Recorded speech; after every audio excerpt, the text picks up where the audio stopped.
करीब 8 साल की एक लड़की होती है और वो एक खेल रही थी और एक लड़की खेलते खेलते एक घर के पास के पहुंच जाती है और वहाँ अजीब तरह की आवाज़ें आ रही थी।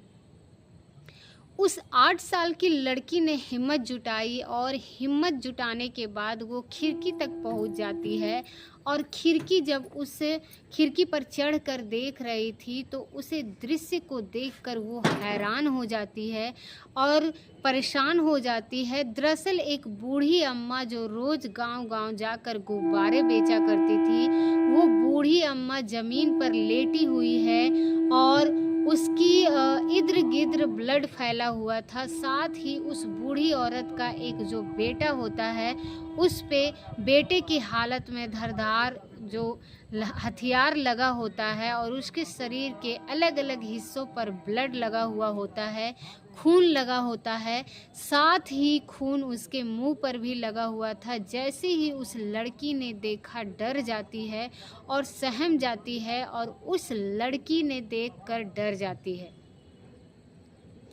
अब समझ नहीं पा रही थी कि आखिर करे तो क्या करे। वो सीधा दौड़ते हुए अपने घर पहुंचती है और घर पहुंचने के बाद अपनी माँ को पूरी कहानी बयां करती है और अपनी माँ को पूरी कहानी बताने के बाद इस तरह से उसने उस घर में ये सब देखा है। उस महिला ने जैसी ही अपनी बेटी की बात सुनी अपने पति को बताती है और धीरे धीरे करके ये बात पूरे मोहल्ले में, पूरे शहर में आग की तरह फैल जाती है।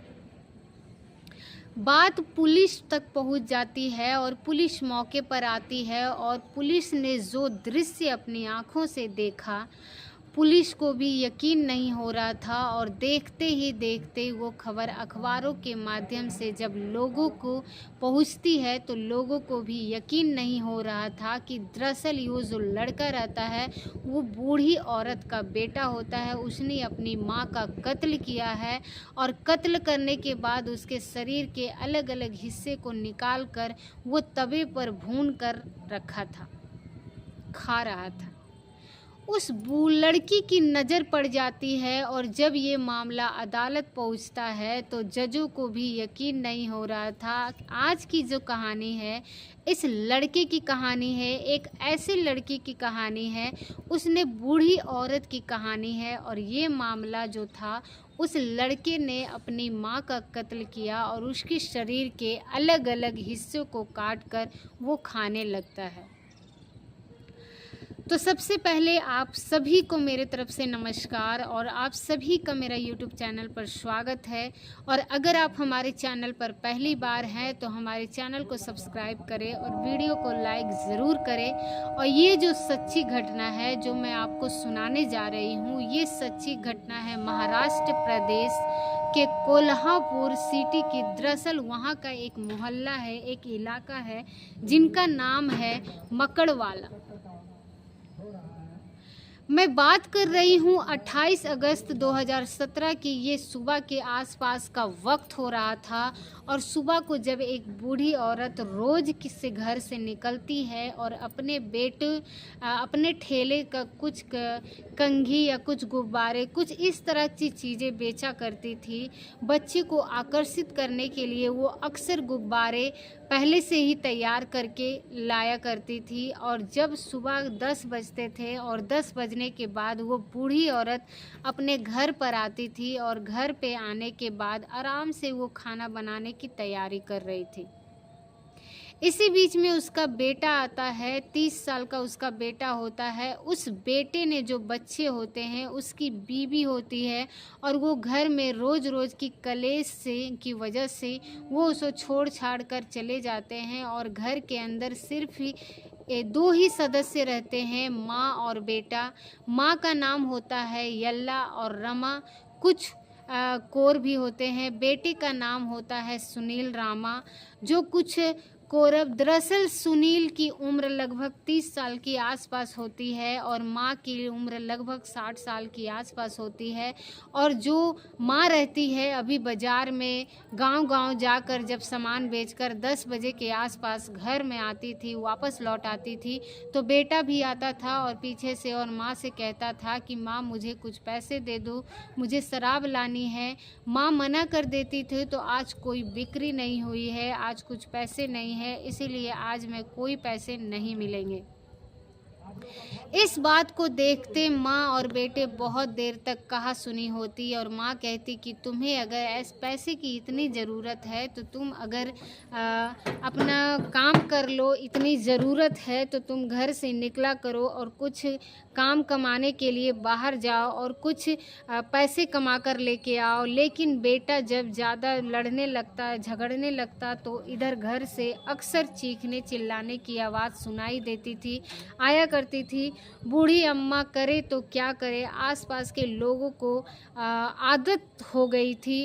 वो रोज़-रोज़ के झगड़े, रोज़-रोज़ के फसाद, कुछ देर लड़ाई झगड़ा होता और वो लड़का गुस्से से अपने घर से बाहर निकल जाता था। बाहर निकलने के बाद जब दोपहर के लगभग 1 बजता था या 28 अगस्त 2017 के दोपहर के लगभग 1 बजे की आसपास का वाक़या है, वो लड़का वापस घर पर आता है और घर पर आने के बाद फिर से माँ से कुछ कहा सुनी होती है, रोटी मांगता है। रोटी उस वक्त ही बनाई थी, माँ ने ये वो खा चुकी थी, थोड़ी बहुत सी रोटी बची थी, वो पसंद नहीं आती है। इसी बीच में फिर से कहा सुनी होती है और वो गुस्से में जाता है और सीधा रसोई में जाने के बाद एक धारदार हथियार निकालता है और चाकू निकालता है, जिसे बताते हैं सब्जी काटने का वाला चाकू होता है। वो अपनी माँ को बड़ी तेज़ी के साथ मारता है और उसके शरीर के अलग-अलग हिस्सों कर देता है। उन हिस्से को जैसे उसका बेजा होता है, उसका दिल होता है, उसके फेफड़े होते हैं, इस तरह से उसके शरीर के अलग-अलग अंगों को निकाला जाता है। और जहां उसने अपनी माँ की हत्या की थी, दरअसल माँ ने भी शायद बचने की कोशिश की होगी, इसीलिए माँ की उम्र लगभग 60 साल और लड़के की उम्र 27 से 28 साल के लगभग होती है। ऐसी स्थिति में जब लड़का जवान होता है और माँ बूढ़ी होती है, तो वो अपने बेटे का मुकाबला करने की स्थिति में थी ही नहीं और वो ज़्यादा देर तक फाइट भी नहीं कर पाई और वो मारी जाती है। उसके शरीर के अलग-अलग अंगों को निकालकर उसने तब तवे पर रखता है और उसको भूनकर शुरू कर देता है। उसमें मिर्च मसाले वगैरह लगाता है और मिर्च मसाले लगाकर वो खाने की स्थिति में खाना शुरू कर देता है। लेकिन उसे लग रहा था कि शायद कोई नहीं देख रहा है, लेकिन बाहर देखने वाली एक 8 साल की बच्ची रहती है, वो खिड़की से झाँक रही थी। उसने अपनी माँ की आँखों से बहुत सारे दृश्य को देख लिया था और उस लड़की को भी यकीन नहीं हो रहा था कि आखिरकार ये क्या हो रहा है। तुरंत ही वो दौड़ते हुए जाती है और लड़की घर वालों के बाद अपनी माँ से बताती है और उसकी माँ अपने पति से कहती है और ये देखते ही देखते पूरे मोहल्ले में खबर आग की तरफ फैल जाती है। इसी बीच में कोई व्यक्ति पुलिस को फ़ोन करता है और पुलिस मौके पे आ जाती है और मौके पर आने के बाद दरवाजे को खुलवाने की कोशिश की जा रही थी, लेकिन दरवाज़ा अंदर से बंद होता है और वो दरवाज़ा खोलता ही नहीं है। आखिरकार पुलिस सख्ती से पेश आती है और उसके बाद दरवाज़ा खोला जाता है तो बूढ़ी औरत की लाश घर के आंगन में पड़ी हुई थी और जो खून से लथपथ थी। जब उसकी तलाशी वगैरह ली जाती है तो उसके शरीर के अलग अलग हिस्सों में ब्लड फैला हुआ था, साथ ही उसके हाथों में ब्लड लगा हुआ था, साथ ही उसके चेहरे पर, उसके मुंह पर भी ब्लड लगा हुआ था और तवा पर कुछ ऐसी चीज़ों जो मानव के अंग बताए जाते हैं वो उनकी सिकाई कर रहा था। उसमें नमक और मिर्चा मसाले वगैरह लगाने के बाद बाकी कुछ हिस्से ऐसे ही जो उसने रसोई के अंदर ही रखे हुए थे। माँ के जब शरीर को देखा जाता है तो उसके शरीर में से भेजा, दिल, इस तरह से कुछ मानव अंग होते हैं, ये गायब होते हैं और उसकी पसलियों तट को काटने की पकाने की फिराक में था। कोशिश में था, लेकिन अचानक ही बात पता चल जाती है और बात पता चलने के बाद पुलिस ने इस व्यक्ति को हिरासत में ले लिया और साथ ही पोस्टमार्टम कराया जाता है और साथ ही इस व्यक्ति को जो चेहरे के मतलब मुंह के अंदर जो कुछ पहुंचा वो खाने का सामान उसके भी सैंपल लिया जाता है और देखने के परखने के लिए वाकई सचमुच इसने मानव अंग को खाने की कोशिश की है या नहीं, इस सब का डीएनए टेस्ट कराया जाता है। और डीएनए टेस्ट की जब रिपोर्ट आती है तो लोगों को यकीन नहीं हो रहा था कि आखिरकार एक व्यक्ति इतना भयानक कैसे हो सकता है, कैसे कदम उठा सकता है। डीएनए सैंपल मैच हो जाती है कि उसने अपनी मां की हत्या की है और मां की हत्या करने के बाद उसके अंगों को उसने तवों पर सेक कर खाने की भी कोशिश की थी। पुलिस ने इस मामले को गंभीरता से लिया और उसकी चार्जशीट लगाई गई और चार्जशीट लगाने के बाद 3 साल 8 महीने 11 दिन ये मामला कोल्हापुर की अदालत में पहुंचता है और 28 जुलाई 2021 को कोल्हापुर की अदालत इस पर फैसला सुनाती है। जब जजों के सामने ये केस जाता है, दोनों ही पक्षों के जो वकील होते हैं अपनी अपनी तरह से अपनी अपनी तरकीब से जिस तरह से कर रहे थे, अपना अपना पक्ष रख रहे थे, उसने जब अदालत को ये बात सुनी तो अदालत ये फैसला सुनाया कि इस व्यक्ति को सजाए मौत का हुक्म सुनाया जाता है और जब तक इस व्यक्ति को फांसी के फंदे पर लटकाया जा रखा है, जब तक इसके प्राण न निकल जाएं, लेकिन इसको उच्च अदालत ने अपील करने का पूरा अधिकार है। ये अपील कर सकता है और उस व्यक्ति ने देखा कि शायद उसकी जान बच सकती है या फिर उसकी सज़ा कम हो सकती है। फांसी की सज़ा जो मिली है उसकी जो इसीलिए उसने बम्बई हाई कोर्ट में अपील दायर कर देता है और बम्बई हाई कोर्ट जब अपील दायर करता है तो 2 साल 2 महीने और 24 दिन के बाद यानी कि 1 अक्टूबर 2024 को अदालत की तरफ से फैसला जाता है कि जो निचली अदालत ये सोशल कोर्ट ने जो फैसला किया है हम उस फैसले को बिल्कुल बरकरार रखते हैं, क्योंकि इस व्यक्ति को बाहर निकलने का अधिकार नहीं है और अगर ये बाहर निकला जाता है तो जैसे इसने अपनी माँ का कत्ल करके उसके शरीर को अलग अलग अंगों के अस्तर को खाया है, ठीक उससे वैसे ही ये खाएगा और उसकी सज़ा को जैसी थी वैसे वैसे बरकरार रखा जाता है।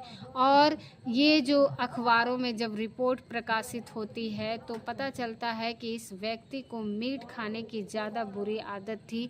वो जैसे सुअरों का मीट खाता था, बिल्लियों का, इनका वध करता था, उसके मारकर उसके शरीर को अलग अलग हिस्से को इसी तरह से खाया करता था। शराब पीने का ये आदी हो जाता है और इसकी बीवी, इसकी जो पत्नी होती है, वो बच्चे होते हैं, उसको अक्सर इसका झगड़ा रहता था। इसीलिए इसकी पत्नी ने सोचा कि रोज़ रोज़ के क्लेश से अच्छा है कि यहाँ से छोड़ छाड़ के चले जाएं। इसकी पत्नी उसके बच्चे छोड़ के चले जाते हैं और जब ये उसकी अपनी माँ के साथ रहता था, माँ दिन भर जो कमाती थी, माँ से पैसे छीन करता था और उसके साथ भी मारपीट करता था और शराब पीने का आदी था। इसीलिए पुलिस रोज़ रोज़ के घर में क्लेश होती थी, लेकिन एक दिन अपनी माँ का ही कत्ल करता है और इस कहानी को बिल्कुल इतने भयानक रूप से पहुंचा दिया जाता है। फिलहाल बम्बई हाई कोर्ट ने इसको 30 दिन का समय दिया है। वो चाहे तो सुप्रीम कोर्ट में अपील कर सकता है और अपील करने के बाद सुप्रीम कोर्ट का निर्णय है होगा, उसके हिसाब से इस पर कार्रवाई होगी। लेकिन फ़िलहाल बम्बई हाई कोर्ट ने इसकी फांसी की सज़ा को बरकरार रखा है। दोस्तों, इस पूरे घटनाक्रम को सुनाने का उद्देश्य मेरा किसी को परेशान करना नहीं, किसी का दिल दुखाना नहीं, बल्कि आपको जागरूक करना है, आपको सचेत करना है। और अगर मेरी वीडियो आपको अच्छी लगी तो एक लाइक ज़रूर करें और हमारे चैनल पर सब्सक्राइब ज़रूर करें और कमेंट में अपनी राय ज़रूर दें। हमारे वीडियो को वॉच करने के लिए आप सभी लोगों का दिल से बहुत बहुत धन्यवाद।